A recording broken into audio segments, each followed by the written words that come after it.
आप सुन रहे हैं अमित पटेल की आवाज में।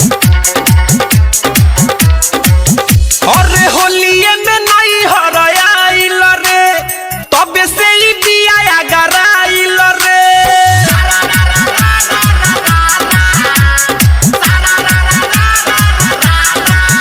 अरे होलिये में नहीं हराइल रे, तबे से ही दिया गराइल रे। नाही सुधरत बिया मारी के तनो तानवा रे।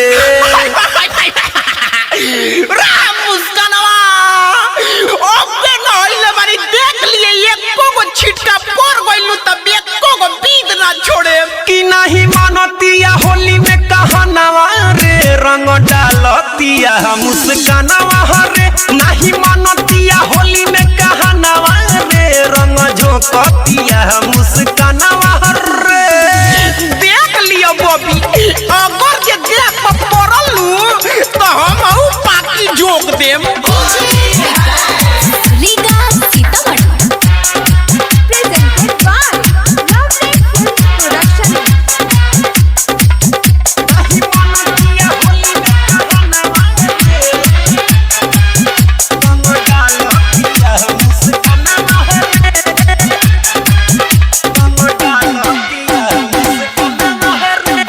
कर के ही छोड़ी पागल रे, पीछे बिया हमारा लागल रे।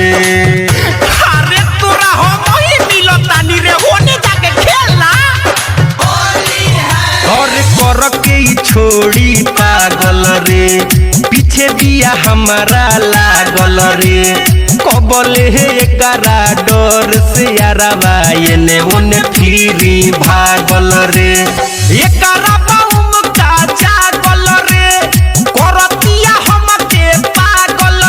बढ़ गइल बिया गइल ना बचपनवा रे। रे मत ना जो, बाबू के कुर्ता पहनले बनी बड़ी मार मरियन गांदा हो जाई तो। नहीं मानतिया होली में कहनावा रे, रंग डालतिया मुस्कानावा रे। नहीं मानतिया होली में कहनावा रे, रंग झोंकतिया मुस्कानावा रे।